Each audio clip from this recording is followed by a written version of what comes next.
एक लड़की को मिला रॉन्ग नंबर से प्यार, लेकिन क्या ये उसके लिए सही होगा? चलो देखते हैं।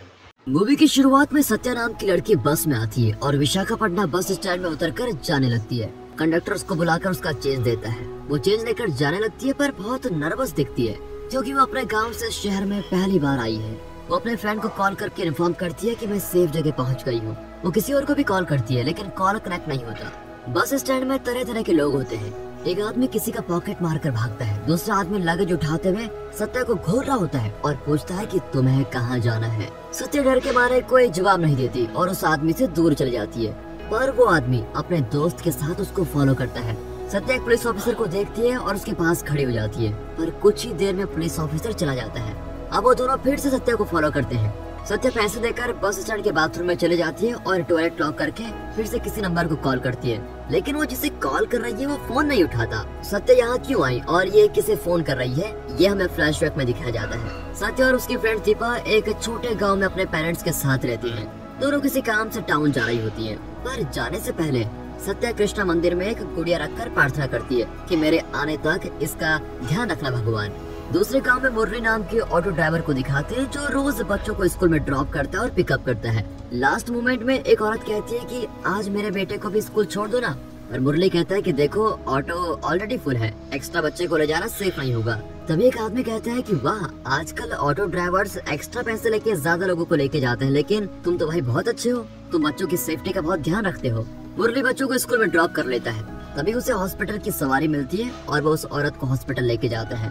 वो गांव में सबकी मदद करता है और सब उसको बहुत इज्जत भी देते हैं। यहाँ सत्या और दीपा टाउन जाकर ब्लाउज पीसेस वगैरह खरीद कर लेके आती है। फिर दीपा सत्या का मोबाइल लेकर अपने लवर से बातें करने लगती है। सत्या कहती है कि बात बंद करो और जल्दी चलो वरना मेरे पापा डांटेंगे।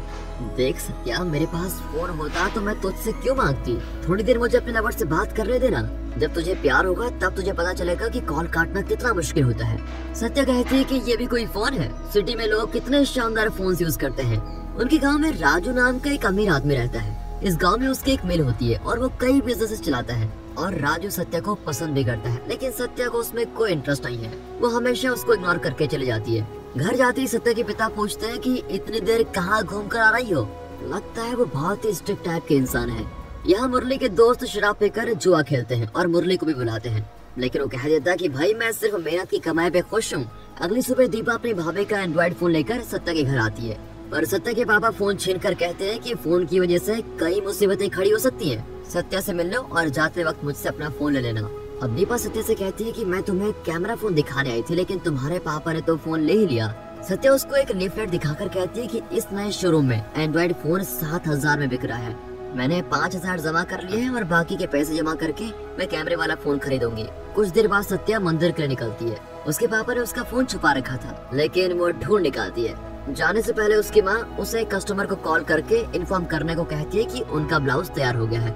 फिर सत्या कैलेंडर पर लिखे नंबर को कॉल करती है, लेकिन एक नंबर गलत टाइप कर देती है और ऑटो ड्राइवर मुरली का नंबर कनेक्ट हो जाता है। सत्या उसे ब्लाउज की मेजरमेंट्स बताकर कहती है कि आपका ब्लाउज बिल्कुल तैयार है। अब मुरली पूछते हैं कि भाई आप क्या बोल रही है। तब सत्या रियलाइज करती है कि ओह, ये तो रॉन्ग नंबर है। वो कॉल कट करके ठीक नंबर को कॉल करके इन्फॉर्म कर देती है। अब मुरली फिर सत्या को कॉल करता है, लेकिन कॉल कनेक्ट नहीं होता। मंदिर के रास्ते में दीपा कहती है मैं मंदिर नहीं आ रही हूँ, मुझे अपने लवर से मिलना है। तेरा लवर होता तो तू भी मंदिर जाने के बजाय उससे ही मिलती। अब सत्या अकेली मंदिर जाकर प्रार्थना करती है कि मुझे भी एक बॉयफ्रेंड दिला दो भगवान।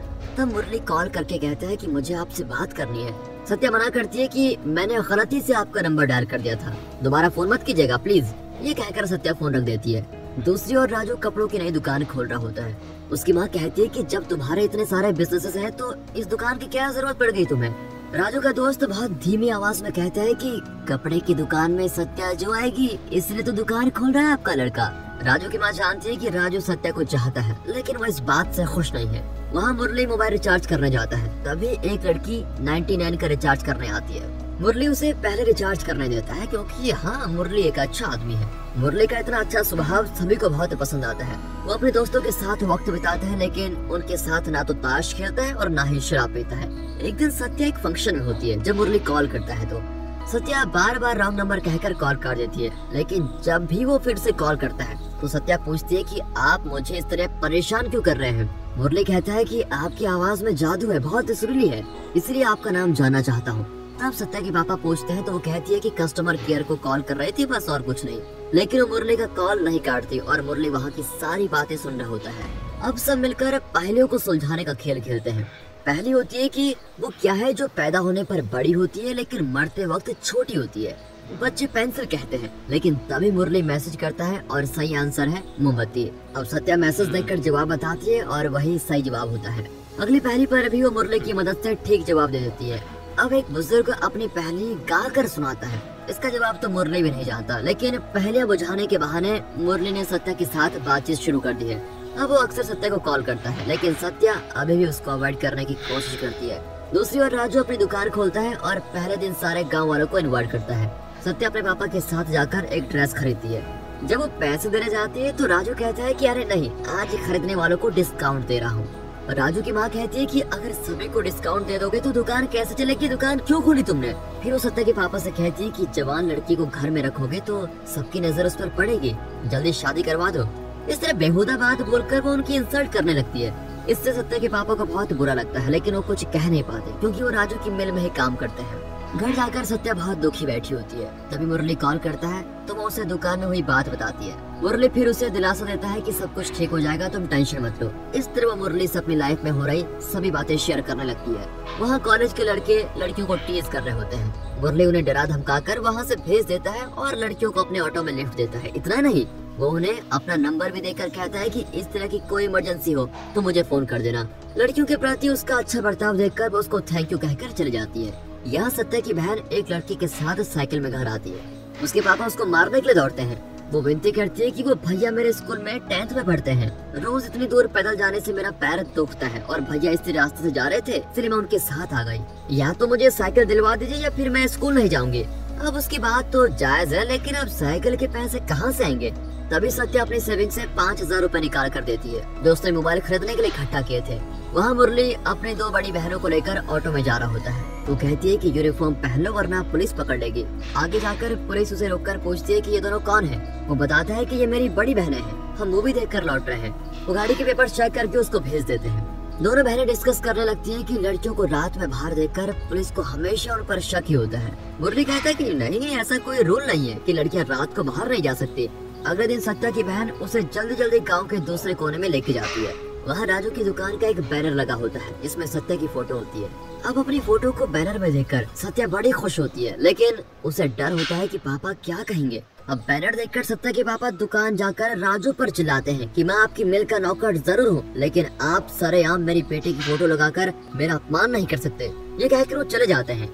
अब सत्या मुरली को कॉल करती है, लेकिन मुरली की बहन फोन उठाती है और कहती है मुरली हमेशा तुम्हारी बातें करता रहता है, वो बहुत मेहनती है और अच्छा लड़का है, हमेशा हर किसी की मदद करता रहता है। वो मुरली के बारे में कई पॉजिटिव बातें बताती है जिनको सुनकर सत्या भी उसको पसंद करने लगती है।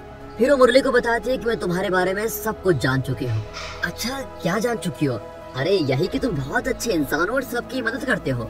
इस तरह की बातें आगे बढ़ती हैं और धीरे धीरे सत्या मुरली से प्यार करने लगती है। इसी बीच राजू अपनी माँ को कन्विंस करके सत्या के पापा से बात करने आता है। अब सत्या मुरली को बताती है तो वो कहता है कि लड़की देखने आ रहे हैं तो देखने दो, शादी थोड़ी ना तय हुई है, तुम सब्र करो, फिलहाल किसी से कुछ मत कहो। राजू और उसकी माँ सत्या को देखने आते हैं, लेकिन राजू की माँ दोबारा उनकी इंसल्ट कर देती है कि अपनी औकात में रही है।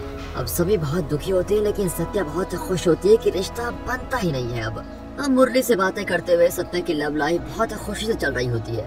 राजू की माँ उसको खुश करने के लिए उसे बिजनेस के लिए पैसे भी देती है, पर राजू कहता है जब मेरी पसंद की लड़की से आप मेरी शादी नहीं करवाना चाहती हो तो मैं खुश कैसे रह सकता हूँ। ये कहकर वो चला जाता है। अब और कोई रास्ता न पाकर उसकी माँ को मारना ही पड़ता है और वो दोबारा सत्या के पापा से मिलने जाती है। अब सत्या परेशान होकर मुरली को बताती है और कहती है तुम यहाँ आकर मुझे ले जाओ। पर मुरली कहता है तुम्हारे गांव में मुझे कुछ लोग ही जानते होंगे, अगर मैं वहाँ आया तो फंस जाऊंगा, लेकिन सिटी में हमें कोई नहीं पहचानेगा, इसलिए तुम विशाखापट्टनम चली आओ, मैं तुम्हें वहाँ मिलूंगा। सत्या भी मान जाती है, लेकिन वो अपने पेरेंट्स से कहेगी क्या। इस सिचुएशन में एक दिन उसके पेरेंट्स को दूसरे टाउन में किसी की शादी के लिए जाना होता है। वे सत्या और उसकी बहन को छोड़कर जाना चाहते हैं, लेकिन उसकी बहन शादी में जाने की जिद करती है। इस पर सत्या कहती है कि मैं दीपा को यहाँ बुला लूंगी, आप लोग चले जाइए। उसके पेरेंट्स उसको सेफ रहने को कहते हैं और अपनी छोटी बेटी को लेकर चले जाते हैं। अब उनके लौटने से पहले सत्या विशाखापट्टनम जाकर मुरली से मिलना चाहती है। पहले तो दीपा मना करती है कि भाई इसमें बहुत रिस्क है, लेकिन बाद में वो खुद सत्या को बस में चढ़ा कर आती है। सत्या बस में टिकट खरीदती है तो कंडक्टर कहता है कि इस वक्त मेरे पास चेंज नहीं है, जब तुम उतरोगी तो बाकी के पैसे दे दूंगा। और अब प्रेजेंट का सीन दिखाते हैं जब विशाखापट्टनम बस स्टैंड में लगेज उतारने वाला आदमी अपने दोस्त के साथ सत्या को फॉलो करता है। सत्या खुद को टॉयलेट में बंद कर लेती है और मुरली को लगातार कॉल कर रही होती है, पर वो फोन नहीं उठाता। वो आदमी बाथरूम के बाहर कलेक्शन करते हुए औरतों से पूछता है कि एक लड़की अंदर गई थी लेकिन बहुत देर से बाहर नहीं आई। वो औरत अंदर जाकर दरवाजा पीटती है कि जल्दी बाहर आओ। सत्या मुरली को कॉल करती रहती है लेकिन वो फोन नहीं उठाता। बहुत कोशिश करने के बाद आखिर वो कॉल आंसर करता है। सत्या कहती है कि मैं कब से बस स्टैंड में हूँ, तुम कहाँ पर हो? वो कहता है कि मैं 2 मिनट में पहुँच जाऊंगा। अब सत्या को तसल्ली होती है और वो बाहर आ जाती है। अब वो दोनों आदमी फिर से सत्या के पीछे आने लगते हैं। तो दोस्तों सोचो आगे क्या होगा, चलो देखते हैं। अभी कोई सत्या के कंधे पर हाथ रखता है। इसका नाम रामकृष्ण है लेकिन सब इसे आरके कहते हैं। आरके को देखकर दोनों आदमी डर के मारे भाग जाते हैं। अब सत्या आरके को मुरली समझकर डांटती है कि इतनी देर से फोन क्यों नहीं उठाया तुमने, मुझे बहुत प्यास लगी है। आरके उसको एक दुकान में ले जाकर पानी दिलाता है, फिर वो मुरली का मोबाइल स्विच ऑफ कर देता है। अब मुरली का मोबाइल आरके के हाथों में कैसे आया, इसके लिए फ्लैशबैक में आरके का कैरेक्टर दिखाते हैं। एक आदमी एक बुजुर्ग दुकानदार से ठंडा पानी मांगता है। वो फ्रिज से पानी निकाल कर देते हैं लेकिन वो कहता है ये ठंडा नहीं है। ये कहकर वो बोतल फेंक देता है और बुजुर्ग को बहुत परेशान करने लगता है। तभी आरके ग्लास बोतल निकाल कर उसको खूब पीटता है और वहाँ से भगा ही देता है। बुजुर्ग कहता है कि अच्छा हुआ बेटा, तुमने मुझे बचा लिया। अब आरके उनको डांटता है कि दुकान खोलकर बैठ गए और फ्रिज में ठंडा पानी भी नहीं है। ये कहकर वो मंदिर के पीछे एक जगह पर जाता है और अपने दोस्तों के साथ जुआ खेलने लगता है। तभी पुलिस को देखकर सभी भाग जाते हैं। दरअसल आरके कोई काम नहीं करता और सारा दिन इसी तरह जुआ लड़ाई झगड़ा करता रहता है। अगली सुबह वो अपने चाचा से पैसे मांगता है लेकिन वो मना कर देते हैं। आरके अपने दोस्त से पैसे मांगता है लेकिन उसकी माँ डांटती है तुम कोई ढंग की नौकरी कर लो वरना लड़की वाले उसकी शादी कहीं और ही कर देंगे। अब आरके का दोस्त पूछता है कि कल रात जुए में जीते हुए पैसे कहाँ गए? आरके कहता है यार मैंने सारे शराब में उड़ा दिए। अब उसका दोस्त कहता है कि तू कोई नौकरी क्यों नहीं कर लेता? हाँ यार मैं तैयार तो हूँ लेकिन वो लोग सिर्फ 20,000 रूपए सैलरी दे रहे हैं, लेकिन मैं औरतों की चेन काट कर एक दिन में 2 लाख रुपए कमा सकता हूँ, चलोगे मेरे साथ? अब उसकी बात सुनकर उसका दोस्त बहुत घबरा जाता है। अब आरके बस स्टॉप में एक औरत को देखता है जिसने गोल्ड चेन पहनी होती है। वो एक बस में चढ़ जाती है और आरके बस को फॉलो करके उसको रोक लेता है। बाकी पैसेंजर्स उस लड़की से कहते हैं ये रोज की मुसीबत बन गई है, तुम उस लड़की से बात क्यों नहीं करती? वो लड़की उतरकर आरके के पास आती है और बात करने लगती है। तब पता चलता है कि ये उसकी लवर नव्या है। आरके अपने दोस्त से मजाक कर रहा था कि मैं चेन स्नेचर हूँ, दरअसल वो नव्या से मिलने आया था। नव्या डांटती है कि आखिर तुम्हारी प्रॉब्लम क्या है? वो कहता है मुझे पेट्रोल के लिए पैसे चाहिए। नव्या कहती है कि कॉलेज के दिनों में तुम ऐसे नहीं थी, अब क्या हो गया? अरे कॉलेज में तुम बिना पूछे मुझे पैसे दे देती थी ना, लेकिन अब देखो पैसों के लिए मुझे तुम्हारा पीछा करना पड़ता है। आरके तुम कभी नहीं सुधरोगे। ये कहकर वो बेचारी अपने सोने की अंगूठी इसको दे देती है। इनके बीच प्रॉब्लम्स तो है लेकिन फिर भी इनका प्यार और अंडरस्टैंडिंग कम नहीं हुए हैं। आरके अंगूठी गिरवी रखकर अपनी जरूरतें पूरी कर लेता है। अब रात को नव्या कॉल करके डांटती है अगर इस तरह आवारागर्दी करते रहे तो मेरे घर वाले मेरी शादी किसी और से करवा देंगे, पहले बता दे रही हूँ। अरे तुम फिक्र मत करो नव्या, कल मैं एक इंटरव्यू देने जा रहा हूँ, मुझे वो नौकरी जरूर मिलेगी। अगले दिन आरके इंटरव्यू देने जाता है और जब उसकी बारी आती है तो वो बड़े एटीट्यूड के साथ जाकर बैठ जाता है। वे कहते हैं कि तुम्हारा रेज्यूमे बहुत इम्प्रेसिव है लेकिन इतने दिन तुमने जॉब क्यों नहीं की? एक्चुअली सर क्योंकि मुझे अच्छी सैलरी चाहिए। अब वो लोग कहते हैं कि हम तुम्हें अच्छी सैलरी देंगे लेकिन तुम्हें 4 लाख रुपए डिपॉजिट करना होगा। ये सुनकर आरके बाहर चला जाता है और अपने दोस्त को कॉल करके बताता है। दोस्त कहता है कि तुम साहिल से मिलो, वो तुम्हें 4 लाख दे सकता है। इसके बाद ही आरके बस स्टैंड पहुंचता है और प्रेजेंट में सत्या बाथरूम से बाहर आती है और इसी बीच यहाँ कोई झगड़ा हुआ था और मुठभेड़ में मुरली का मोबाइल नीचे गिर गया था। उसे एक लड़का चुरा कर लेके जाता है। आरके उस लड़के को पकड़कर मोबाइल ले लेता है और तभी उस पर सत्या का कॉल आता है और इस तरह वो सत्या से मिलता है। इसी बीच मुरली अपना मोबाइल ढूंढ रहा होता है। इतना नहीं, वो ये भी नहीं जानता कि सत्या कैसे दिखती है, इसलिए वो पूरे बस स्टैंड में सत्या को ढूंढता रहता है। आखिर में वो उस बस कंडक्टर से पूछता है तो वो कहता है कि उस गांव से एक लड़की मेरी बस में यहाँ आई थी, वो देखो येलो ड्रेस वाली लड़की, वो वहाँ खड़ी है। मुरली तुरंत सत्या के पास जाकर उसका नाम पुकारता है। सत्या तुरंत उसकी आवाज पहचान जाती है। अब आरके कहता है कि मुझे ये मोबाइल नीचे पड़ा हुआ मिला, मैं इसके ओनर को ही ढूंढ रहा था, क्या आप ही मुरली हैं? ये लीजिए आपको मोबाइल। ये कहकर आरके मोबाइल देता है और वहाँ से चला जाता है। अब सत्या और भी घबराई भी होती है कि यहाँ हो क्या रहा है। मुरली उसके पास बैठकर उसको दिलासा देता है कि देखो घबराओ मत, अच्छा हुआ मैंने तुमको देख लिया। अब सत्या उस जगह से दूर जाना चाहती है।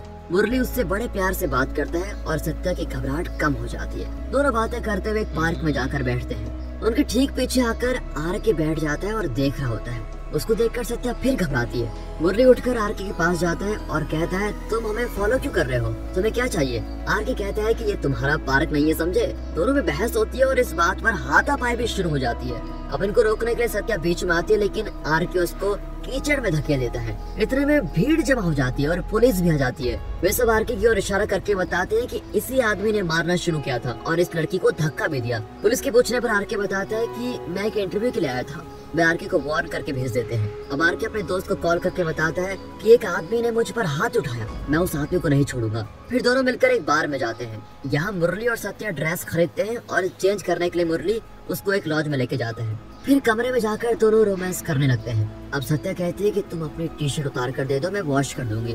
मुरली शर्ट उतार कर देता है और नई टी शर्ट पहन लेता है। फिर कहता है कि मैं खाने के लिए कुछ लेके आता हूँ, तुम दरवाजा लॉक करके ड्रेस चेंज कर लो। ये कहकर वो बाहर चला जाता है। अभी दीपा कॉल करके पूछती है कि लड़का दिखने में कैसा है। सत्या खुश होकर कहती है कि बहुत स्मार्ट दिखता है। वाह, तो तुम दोनों कहाँ पर हो? हम अभी एक लॉज के कमरे में हैं। तुम लॉज में क्यों गई? डरने की बात नहीं है दीपा, वो बहुत अच्छा लड़का है, मेरे लिए खाना लेने गया है। तभी कोई दरवाजा खटखटाता है। सत्या दरवाजा खोलती है तो एक औरत अंदर आती है और फ्रेंडली तरीके से पूछती है कि तुम कहाँ से हो, मुरली से कैसे मिली वगैरह वगैरह। इसी बीच आरके मुरली को एक ऑटो में जाते हुए देख लेता है और ऑटो को फॉलो करने लगता है। अगले सीन में मुरली लॉज में जाता है और कमरे में उस औरत को देखकर सत्या को बताता है कि ये मेरी बहन की फ्रेंड है। फिर वो उस औरत को बाहर लेके जाता है और डांटता है कि तुम यहाँ क्यों आई? मैंने कितनी बार कहा था कि ठीक वक्त आने पर मैं खुद लड़की को तुम्हारे पास लेके आऊंगा। दरअसल ये औरत इस लॉज की ओनर है और मुरली किसी दूसरे मकसद से सत्या को इस लॉज में लाया है। यहाँ आरके उस ऑटो ड्राइवर को रोकता है जिसने मुरली को लॉज में ड्रॉप किया था। फिर ड्राइवर उस लॉज का नाम बता देता है। अब आरके और उसका दोस्त उस लॉज के लिए निकलते हैं। यहाँ सत्या कमरे के अंदर मुरली और उस औरत की बातें सुन लेती है। जब मुरली उस औरत को भेजकर अंदर आता है तो सत्या कहती है मुझे अभी यहाँ से जाना है। अरे अभी तो तुम आई हो, कुछ देर यहाँ बैठो। अब मुरली का बर्ताव बदलने लगता है और वो दरवाजा लॉक करके सत्या के साथ जबरदस्ती करता है। जब सत्या उसको दूर करती है तो वो उसको बहुत मारकर टॉर्चर करता है। सत्या किसी तरह उसको धक्का देकर बाथरूम के अंदर जाकर लॉक कर देती है। मुरली फिर दरवाजा पीटने लगता है। तभी आरके और उसका दोस्त आ जाते हैं और बाहर के दरवाजे पर पीटते हैं। दोनों अंदर घुस जाते हैं और आरके मुरली को खूब मारता है। वो पूछता है कि वो लड़की कहाँ है। बाथरूम के अंदर सत्या बहुत रोने लगती है कि यहाँ आकर वो फंस गई है। बाहर आरके मुरली को बहुत बुरी तरीके से मारता है। तब जाकर मुरली बताता है कि वो लड़की बाथरूम में है। अब आरके दरवाजा पीटता है लेकिन सत्या डर के मारे दरवाजा ही नहीं खोलती।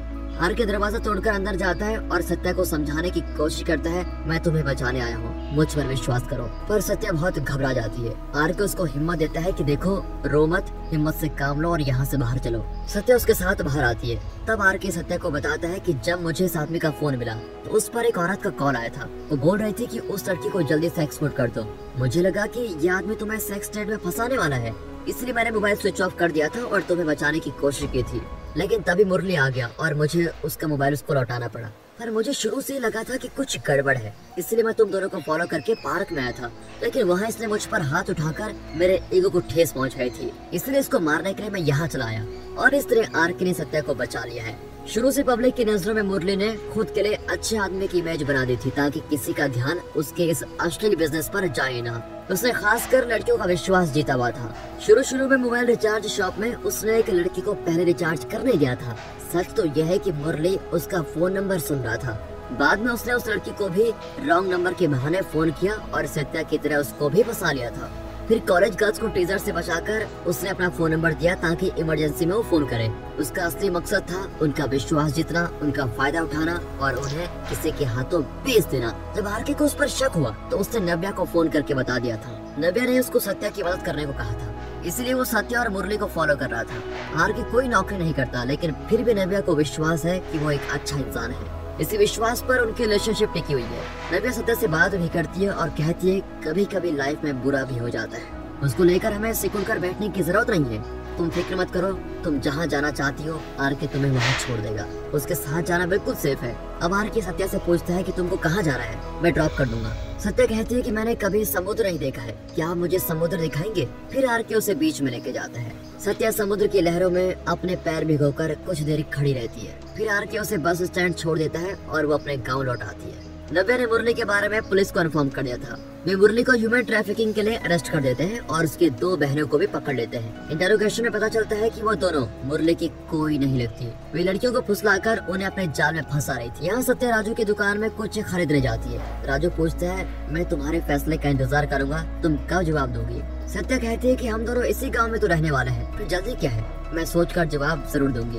ये कहकर सत्या स्माइल करके वहाँ से चले जाती है और खुश बहुत नजर आती है। और लगता तो ऐसा है कि शायद सत्या राजू को शादी के लिए हाँ करने ही वाली है। और दोस्तों इसी उम्मीद के साथ ये मूवी यहाँ पर खत्म होती है। दोस्तों इस मूवी में दिखाया गया है कि जो लोग पब्लिक में अच्छे इंसान लगते हैं जरूरी नहीं है कि वे अच्छे हों, और जो बुरे दिखते हैं जरूरी नहीं वो बुरे भी हों, और जो बुरे दिखते हैं वे अच्छे भी हो सकते हैं। विश्वास बहुत बड़ी चीज होती है और जब वो टूटता है ना तो इंसान को बहुत ठेस पहुंचती है। लेकिन लाइफ में अच्छे बुरे दोनों एक्सपीरियंसेस होते हैं, उनसे सीख लेकर नए एक्सपीरियंसेस के लिए तैयार होने में ही असली खुशी है, बिल्कुल सत्या की तरह। सही दिखाया गया है इस फिल्म में, जैसा दिखे वो सच हो ये ज़रूरी नहीं। तो दोस्तों वीडियो पसंद आया हो तो वीडियो को लाइक करें, चैनल को सब्सक्राइब करें और ऐसे ही वीडियोस देखने के लिए उल्टा बोल दिया, अच्छा ठीक है, कमेंट करें। ठीक है, आज के लिए गुड बाय।